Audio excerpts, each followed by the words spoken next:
bahwa yang pengetahuan paling meyakinkan itu ya yang dasarnya pengalaman kita sendiri. Nah, kalau agama kan pengalaman sendiri, Iya. pengalaman keagamaan itu adanya di tasawuf.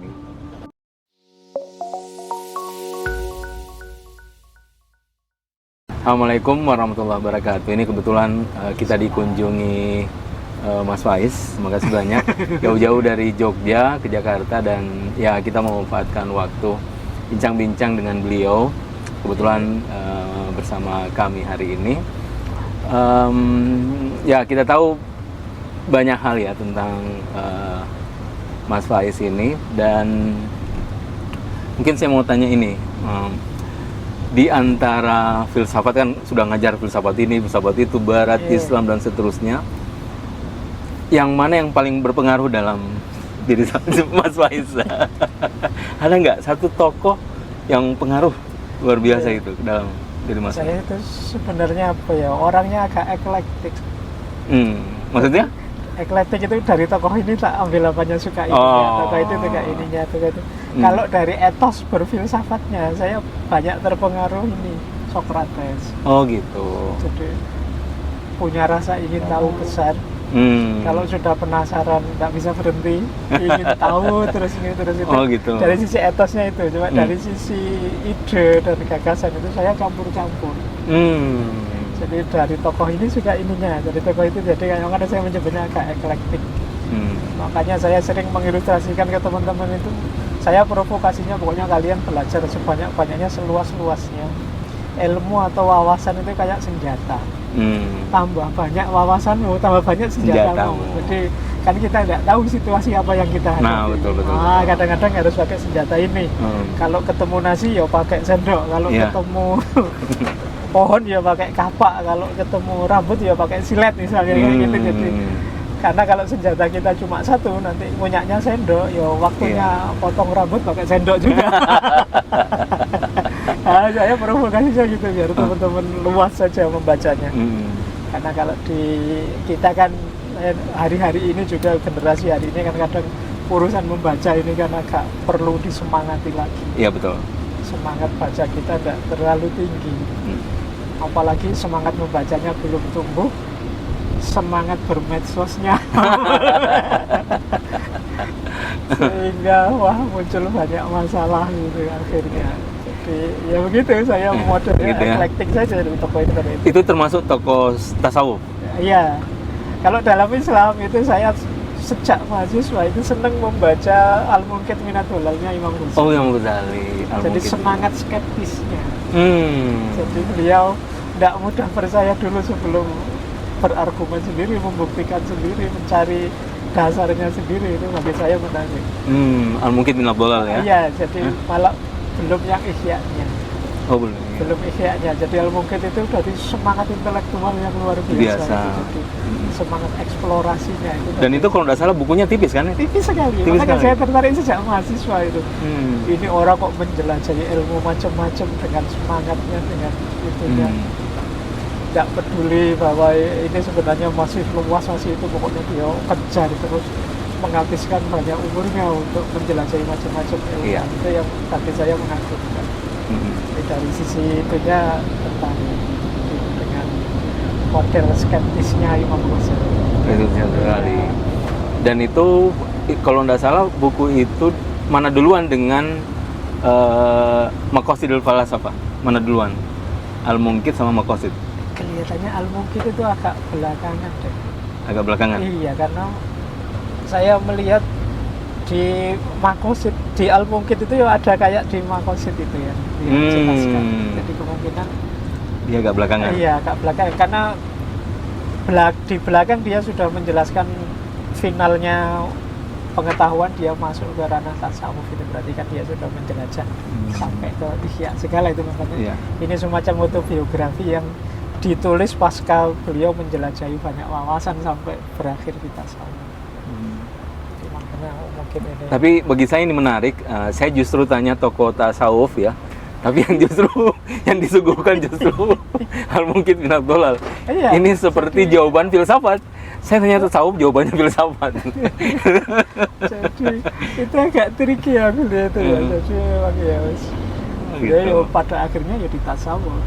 wawasan beliau kan di tasawuf. Di Al-Munqidh juga finalnya di tasawuf. Al-Munqidh pun finalnya tasawuf ya. Jadi pada akhirnya bagi beliau pengetahuan yang paling meyakinkan itu justru di tasawuf.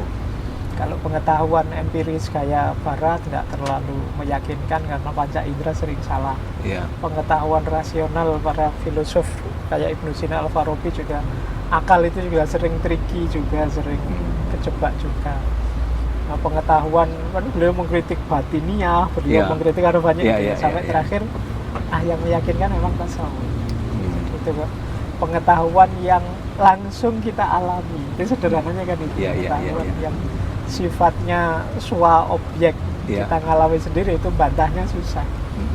Jadi saat zaman mahasiswa itu saya memahaminya, iya ya, kalau saya ngalami sendiri orang ngomong apa saja terserah, wong saya ngalami sendiri kok.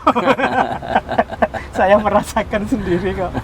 Jadi bahwa orang lain misalnya tidak suka gudeg nggak enak dan macam-macam, wong saya sudah makan dan seneng kok, mau apa. Itu jadi bantahnya susah kalau sudah merasakan sendiri, ngalami sendiri. Dan itu yang menurut saya ya masuk juga sih argumen beliau. Dan ketemu yang begitu, yang dasarnya pengalaman itu ya beliau di tasawuf. Jadi ini seperti jembatan ya, ada ranah filsafatnya karena ada kritisisme di dalamnya, Al-Muqidh Nadullah, ada ranah sufistiknya karena berujung kepada sufistik. Jadi menarik itu, jadi punya rasa skeptis yang luar biasa secara intelektual, tapi nanti berakhir di tasawuf. Bahwa ya pengetahuan paling meyakinkan ini yang dasarnya pengalaman kita sendiri. Nah, kalau agama kan pengalaman sendiri, pengalaman keagamaan itu adanya di tasawuf. Menarik. Khas Imam Ghazali. Dan kalau kita bertanya ulang sebenarnya, kalau kita mencoba merefleksikan nih, hari ini tentang dunia yang kita lihat, ada AI, gitu. AI ini kan sebenarnya memberikan ide kepada kita ya, banyak sekali ide. Jadi kalau kita bertanya, dia akan jawab, dan itu memberikan ide awal lah kepada kita untuk merasakan itu semua. Nah, kira-kira filsafat ini berhadapan dengan AI, kira-kira bagaimana nanti ke depannya? Jadi teknologi itu sebenarnya bagaimana kita mengelolanya ya. Kayak AI itu bagi saya keuntungan besar. Ada artificial intelligence itu paling tidak memudahkan. Jadi kalau zaman dulu bertanya ini itu harus capek kemana-mana, sekarang bisa langsung. Cuma kalau tidak hati-hati nanti jatuhnya pragmatis. Jadi hidupnya terus jadi tidak reflektif, ya apa-apa. Makanya ada anugerahnya juga ada bencananya kalau tidak hati-hati. Bisa membuat manusia malas. Kemudian tidak mau mikir, alah sudah ada AI. Kan lagi-lagi AI. Tapi kalau bisa memanfaatkan dengan pas, itu bisa jadi kunci peradaban baru yang lebih luar biasa daripada hari ini atau kemarin-kemarin, karena ada banyak kemudahan. Harusnya fasilitasnya tambah canggih, kreativitasnya tambah meningkat. Harusnya itu ya. Cuma kan kadang-kadang kita itu ya salah menyikapinya. Fasilitasnya canggih membuat kita tambah malas. Jadi kemudian ingin instan saja, ingin pragmatis saja. Akhirnya mahasiswa kalau ada tugas ya ChatGPT saja, ngutip ini itu saja, tidak akan ketahuan. Kalau semangatnya itu ya eman-eman nanti dunia manusia dihancurkan oleh teknologinya sendiri. Yang harusnya itu fasilitas yang memudahkan malah blunder, jadi yang menghancurkan peradaban kalau tidak hati-hati. Seperti itu. Makanya manusianya harus siap, kuncinya itu. Manusia harus siap. Iya, kalau sampai hari ini bagi saya masih banyak yang belum siap.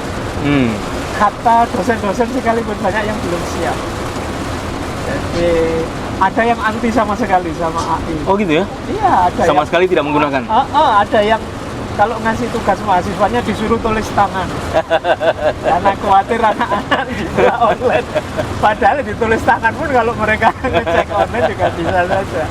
Jadi ya harus lebih kreatif juga untuk saya. Karena itu perkembangan zaman, tidak mungkin dielakkan. Oh betul. Pasti itu akan mewarnai hidup kita. Kalau kita tidak siap, ya pada akhirnya yang semula fasilitas bisa jadi masalah hidup kita. Nah kalau begitu pertanyaannya adalah sejauh mana manusia lebih kreatif sebenarnya kan? Lebih kreatif untuk menggunakan teknologi ini. Jadi tadi kalau misalnya Mas Faiz menjelaskan lagi-lagi ada pertanyaan lagi-lagi Cuma kan bagaimana dari awal sebenarnya kita kreatif menciptakan pertanyaan-pertanyaan tadi di dalam diri. Jadi saya belum lama ini membaca sehebat-hebatnya ChatGPT, dia juga terbatas. Terbatas input yang diberikan manusia padanya kan. Dia betul, kan, betul. Kalau orang tanya itu ya ngulang itu lagi, ngulang itu lagi. Iya. Jadi kalau manusianya tidak kreatif, ya otomatis dia akan itu lagi, ngulang itu lagi. Jadi maka ya itu tadi sih. Manusia itu kan harusnya kalau bahasa filsafat ilmunya itu continuity and change. Jadi melanjutkan yang lama tapi menginovasi yang baru. Melanjutkan yang lama, menginovasi yang baru. Disitulah ilmu berkembang.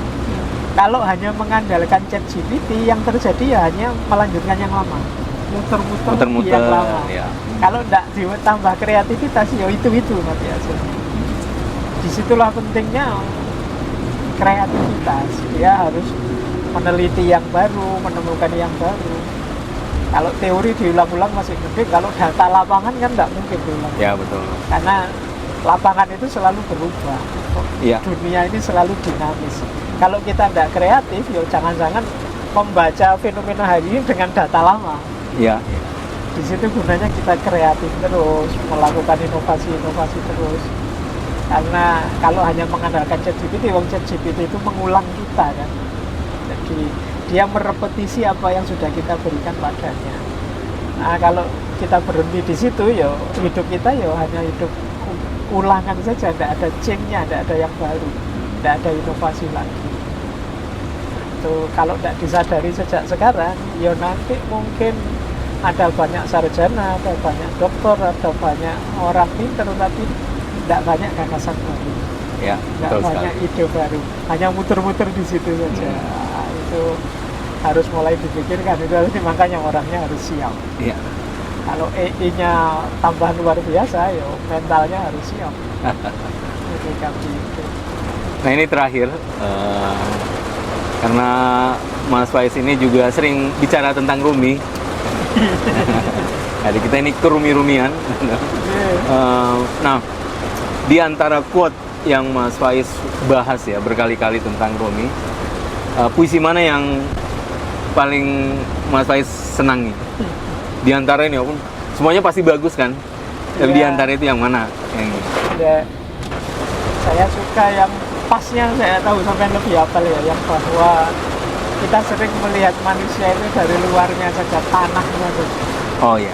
Kita nggak pernah kebalik tanah itu. Iya. Di situ ada banyak keindahan, ada banyak taman yang luar biasa. Nah itu menurut saya menarik. Jadi kalau kita relate-kan hari ini ya, banyak di antara kita yang menghakimi orang, ngejudge orang, dari label-labelnya, dari luaran-luarannya, bahwa dia beda dengan kelompokku, dia beda dengan aliranku, dia bukan aku, dia. Kita nggak pernah masuk lebih dalam. Di balik tanah maksudnya? Iya, di balik tanah itu, di balik label-label tadi. Itu ada manusia juga yang indah dengan segala atribut ilahiyah di dalam. Masya Allah. Nah itu menurut saya menarik. Jadi ayo kita saling melihat di antara kita dengan kacamata yang lebih dalam. Tidak sekedar yang luaran saja. Nah, ini tantangan buat manusia. Yang gara-gara tadi, artificial intelligence tadi, sering dangkal melihat yang lain. Dan peradaban hari ini itu kan manusia itu sering terkondisikan, tersekat-sekat karena dia asik dengan medsosnya, dengan dunia digitalnya, sehingga keterhubungan di antara kita itu nggak dalam, agak dangkal. Nah ini tantangan. Makanya tadi ayolah kita lihat sesama kita sekarang lebih dalam, tidak sekedar postingannya, tidak sekedar yang tampil di medsos, tapi kita lihat dia lebih dalam sebagai manusia. Masya Allah. Ya, itu. Ini dari saya. luar biasa.